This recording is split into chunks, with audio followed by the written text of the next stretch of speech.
29 CFR Part 1904, Recording and Reporting Occupational Injuries and Illnesses. Organization of the Rule. Subpart A, Purpose. B, Scope. C, Forms and Recording Criteria. D, Other Requirements. E, Reporting to the Government. F, Transition. G, Definitions. Purpose of the rule: to require employers to record and report work-related fatalities, injuries, and illnesses. Note: recording or reporting a work-related illness, injury, or fatality does not mean the employer or employee was at fault, an OSHA rule has been violated, or that the employee is eligible for workers' compensation or other benefits. OSHA injury and illness record keeping and workers' compensation are independent of each other. Subpart B, Scope. 1904, Part 1, Small Employer Partial Exemption. Point 2, Industrial Partial Exemption. See Appendix A to Subpart B for complete list. Point 3, Keeping records for other federal agencies. Partial exemption. Employers that are partially exempt from the record-keeping requirements because of their size or industry must continue to comply with 1904.39, reporting fatalities, amputations, the loss of an eye, or the inpatient hospitalization of one or more employees. 1904.41, Annual OSHA Injury and Illness Survey, if specifically requested to do so by OSHA. 1904.42, BLS Annual Survey, if specifically requested to do so by BLS. 1904.1, Size Exemption. If your company has 10 or fewer employees at all times during the last calendar year, you do not need to keep the injury and illness records unless surveyed by OSHA or BLS. The size exemption is based on the number of employees in the entire company. Include temporary employees who you supervise on a day-to-day basis in the count. 1904.2, Industry Exemption. All industries in agriculture, construction, manufacturing, utilities, and wholesale trade sectors are covered. In the transportation, retail, and service sectors, some industries are partially exempt. Appendix A to Subpart B list partially exempt industries. Record-keeping criteria. Subpart C, Record-keeping forms and recording criteria. Point 4, Recording criteria. Point 5, Work-relatedness. Point 6, New case. Point 7, General recording criteria. Point 8, Needle sticks and sharps. Point 9, Medical removal. Point 10, Hearing loss. Point 11, Tuberculosis. Point 29, Forms. 1904.4, Recording criteria. Covered employers must record each fatality, injury, or illness that is work-related and is a new case and meets one or more of the criteria contained in sections 1904.7 through 1904.11. OSHA Injury and Illness Record Keeping 5-step process. Did the employee experience an injury or illness?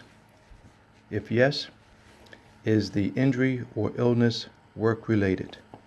If yes, is the injury or illness a new case?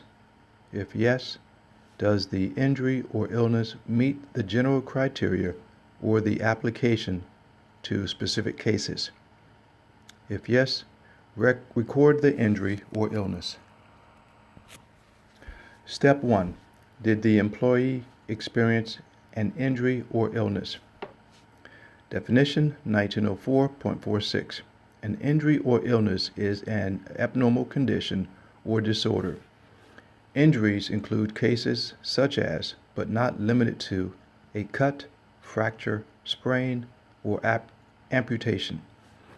Illnesses include both acute and chronic illnesses, such as, but not limited to, a skin disease, respiratory disorder, or poisoning. Step 1. Did the employee experience an injury or illness? Scenario A. A worker reports to nurse's station with complaint of painful wrist. Employee given 2 Advil and returned to job. Stop here or go on to the next step. Answer. Go on to the next step. Why? Painful wrist was the injury experienced. Step 1. Scenario B. There is a chlorine gas leak at XYZ establishment, and the 2 employees in the area are rushed to the hospital. They are told to stay home the next day as a precautionary measure. Stop here or go on to the next step. Answer. It depends. We need more information. Why? We need to know if either employee exhibits signs or symptoms of an injury or illness. If yes, then go to the next step. If no, stop. We have an event or exposure only. Did the employee experience an injury or illness? If yes, is the injury or illness work-related? Step 2. Is the injury or illness work-related? Determination of work-relatedness, 1904.5. Work-relatedness is presumed for injuries and illnesses resulting from events or exposure occurring in the work environment, unless an exception specifically applies. A case is presumed work-related if and only if an event or exposure in the work environment is a discernible cause of the injury or illness, or of a significant aggravation to a pre-existing condition. 1904.5. Work environment. The work environment is defined as the establishment or other locations where one or more employees are working or present as a condition of employment. The work environment includes not only physical locations, but also the equipment or materials used by employees during the course of their work. 1904.5. Significant aggravation. A pre-existing injury or illness is significantly aggravated when an event or exposure in the work environment results in any of the following, which otherwise would not have occurred: death, loss of consciousness, days away, days restricted, or job transfer. Medical treatment. 1904.5. Exemptions. Present as a member of the general public. Symptoms arising in work environment that are solely due to non-work related event or exposure, regardless of where signs or symptoms surface. A case is work-related only if a work event or exposure is a discernible cause of the injury or illness, or of a significant aggravation to a pre-existing condition. Voluntary participation in wellness program, medical, fitness or recreational activity. Eating, drinking, or preparing food or drink for personal consumption. Exemptions continued. Personal task outside assigned working hours. personal grooming, self-medication for non-work-related conditions, or intentionally self-inflicted. Motor vehicle accident in parking lot/access road during commute.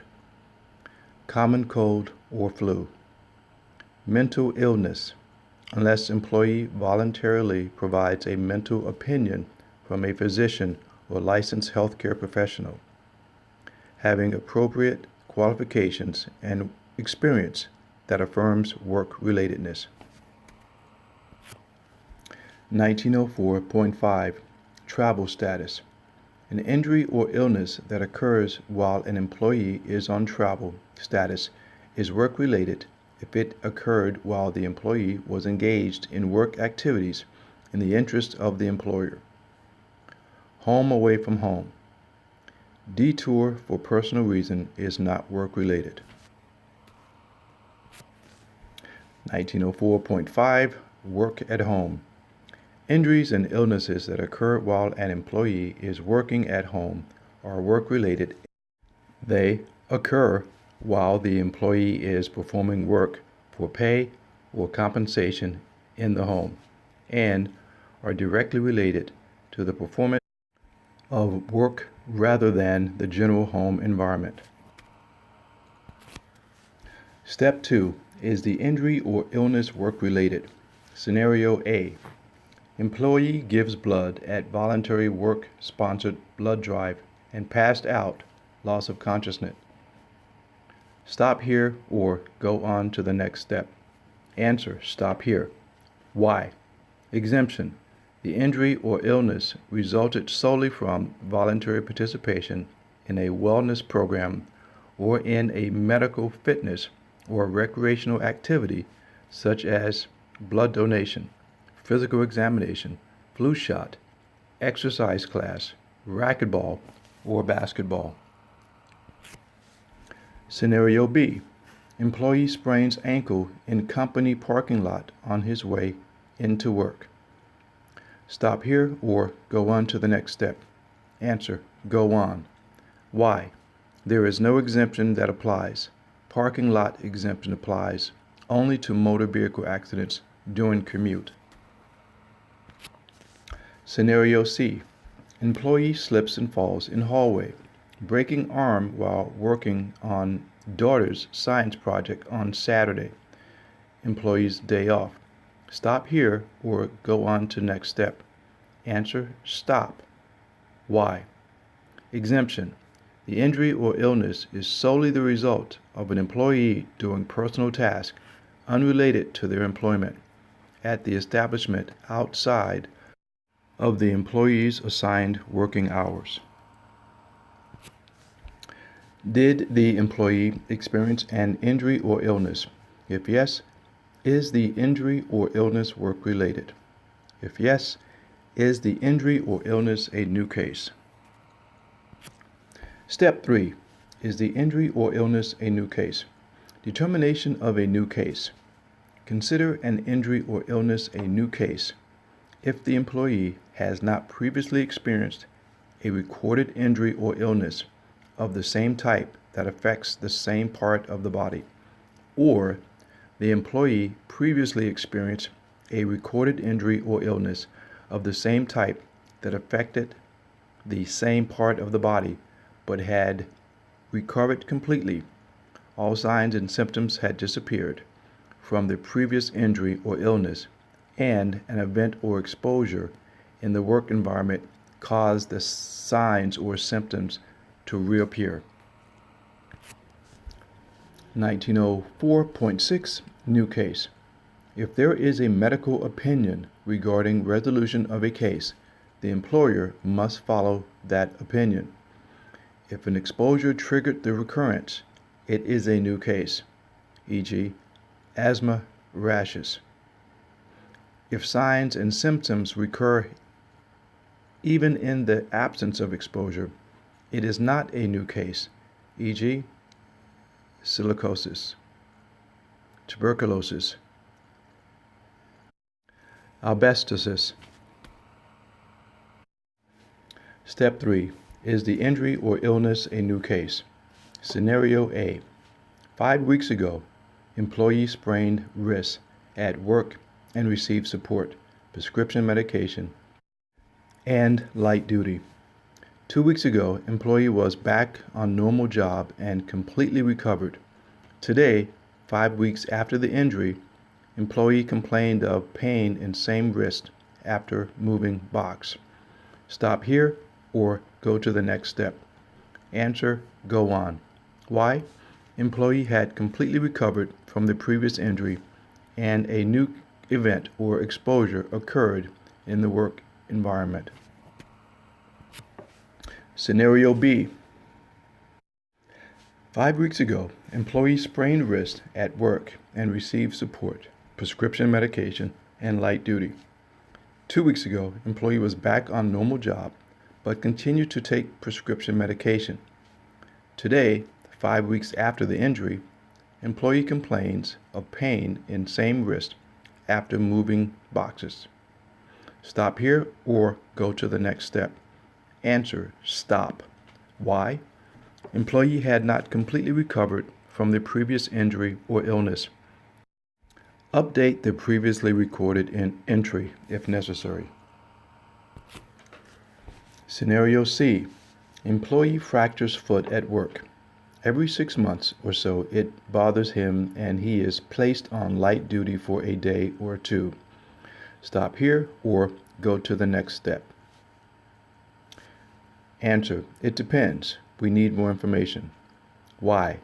Was the employee completely recovered? If no, stop. If yes, was there a new event or exposure in the work environment? Did the employee experience an injury or illness? If yes, is the injury or illness work-related? If yes, is the injury or illness a new case? If yes, does the injury or illness meet the general criteria or the application to specific cases? Step 4. Does the injury or illness meet the general criteria or the application to specific cases? General Recording Criteria 1904.7. An injury or illness is recordable if it results in one or more of the following: death, days away from work, restricted work activity, transfer to another job, medical treatment beyond first aid, loss of consciousness, significant injury or illness diagnosed by a PLHCP. 1904.7 B3. Days away cases. Record if the case involves one or more days away from work.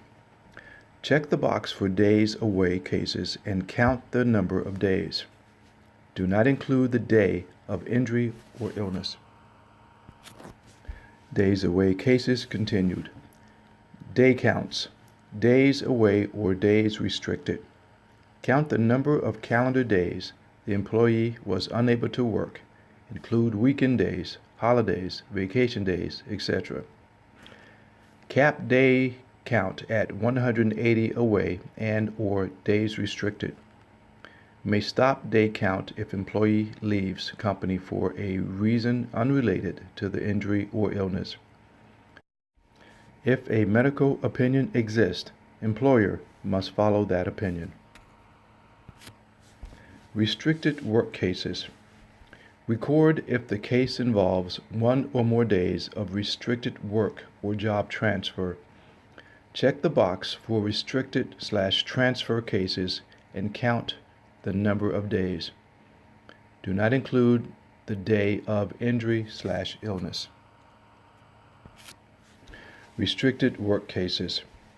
Restricted work activity exists if the employee is unable to work the full workday he or she would otherwise have been scheduled to work, or unable to perform one or more routine job functions. An employee's routine job functions are those activities the employee regularly performs at least once per week. Restricted work.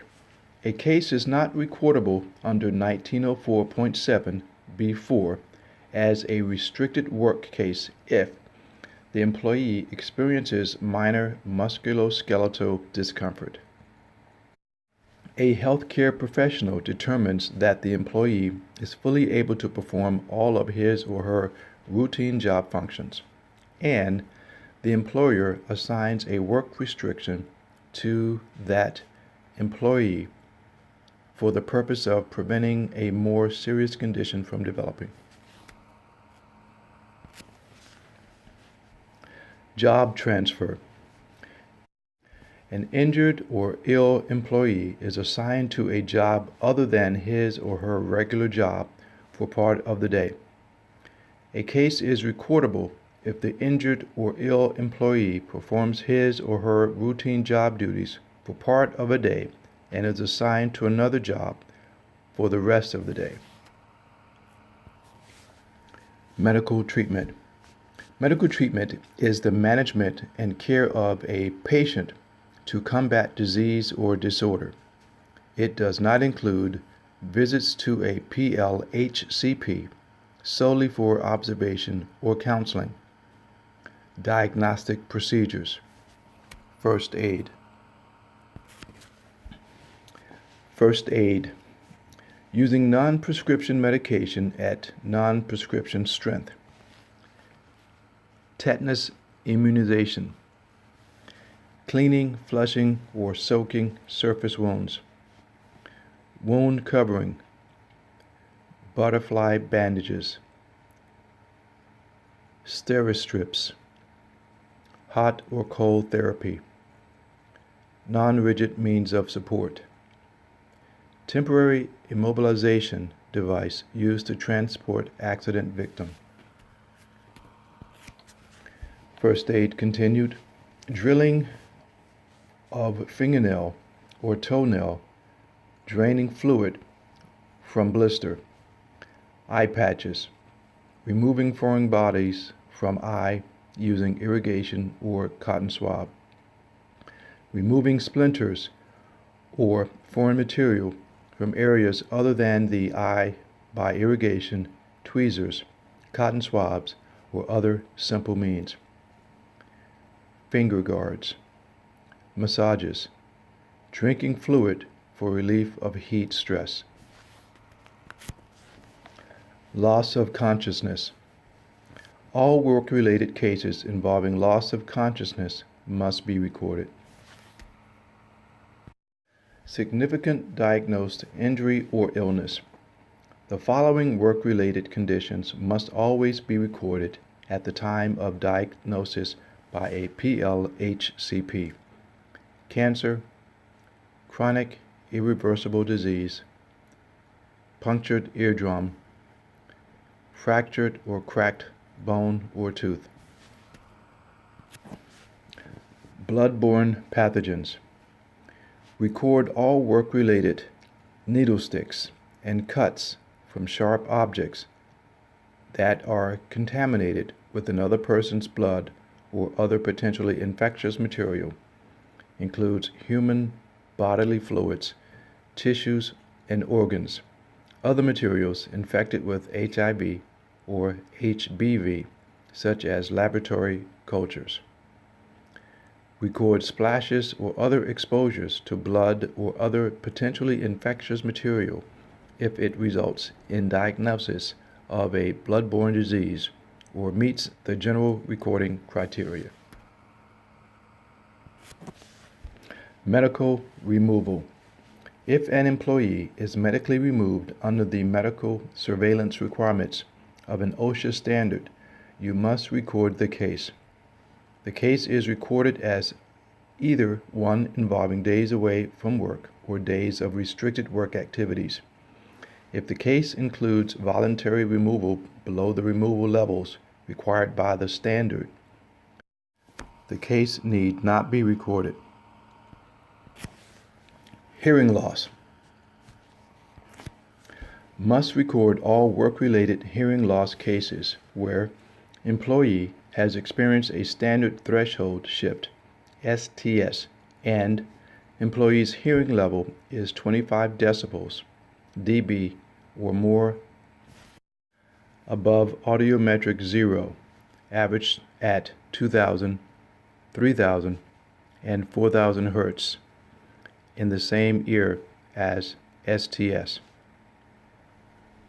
An STS is defined as OSHA's noise standard at 29 CFR 1910.95 G10I as a change in hearing threshold relative to the baseline audiogram of an average of 10 dB or more at 2,000, 3,000, and 4,000 Hertz in one or both ears.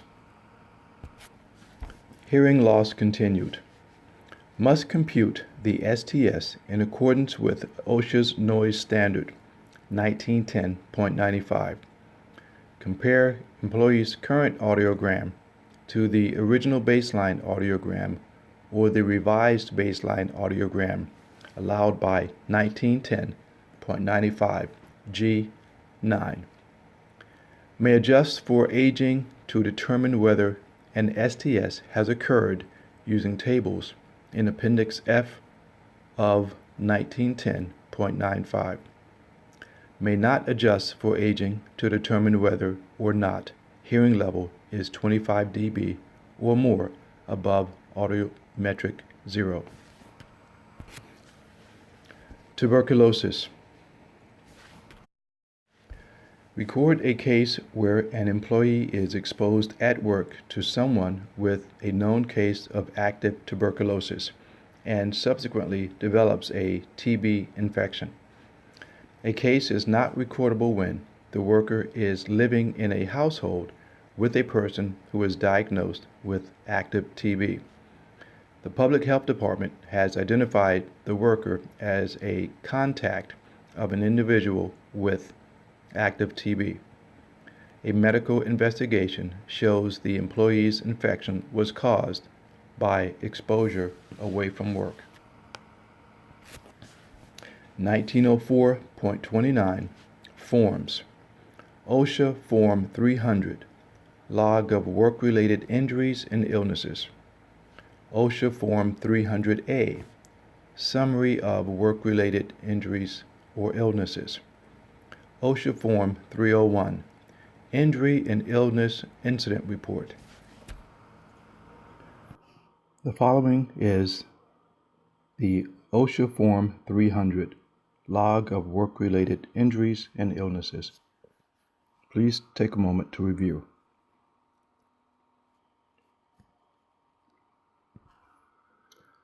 The following is OSHA Form 301, Injury and Illness Incident Report. Please take a moment to review. The following is OSHA Form 300A, Summary of Work-Related Injuries and Illnesses. Please take a moment to review. 1904.29 Forms. Employers must enter each recordable case on the forms within 7 calendar days of receiving information that a recordable case occurred. Forms continued. An equivalent form has the same information, is as readable and understandable, and uses the same instruction as the OSHA form it replaces. Forms can be kept on a computer as long as they can be produced when they are needed, i.e., meet the access provisions of 1904.35 and 1904.40. Privacy protection. Do not enter the name of an employee on the OSHA Form 300 for privacy concern cases. Enter privacy case in the name column. Keep a separate confidential list of the case numbers and employee names.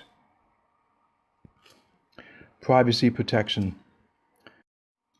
Privacy concern cases are an injury or illness to an intimate body part or reproductive system, an injury or illness resulting from sexual assault, mental illness, HIV infection, hepatitis, tuberculosis, needle sticks, and sharp injuries that are contaminated with another person's blood or other potentially infectious material. Employee voluntarily requests to keep name off for other illness cases. Privacy protection continued. Employer must use discretion in describing the case if employee can be identified. If you give the form to people not authorized by the rule, you must remove the names first. Exception for auditor/consultant, workers' compensation or other insurance, public health authority or law enforcement agency. Subpart D, Other Requirements. 1904.30, Multiple Business Establishments.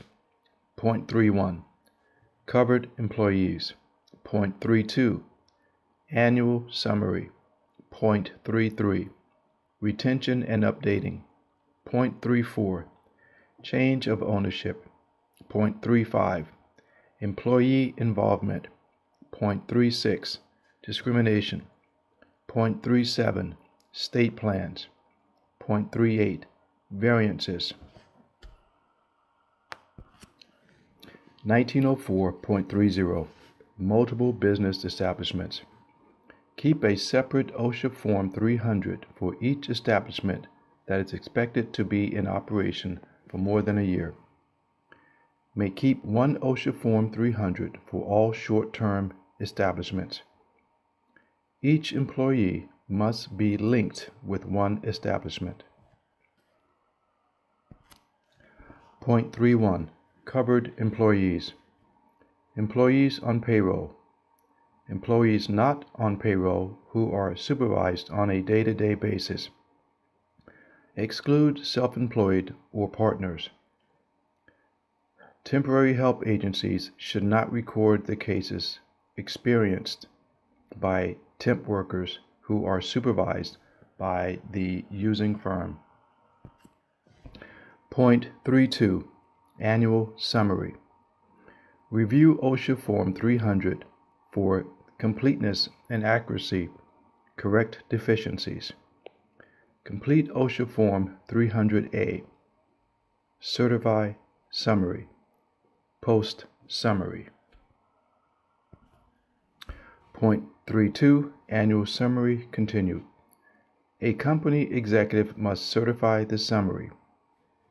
An owner of the company, an officer of the corporation, the highest ranking company official working at the establishment, or his or her supervisor, must post for 3 months period from February 1st to April 30th of the year following the year covered by the summary.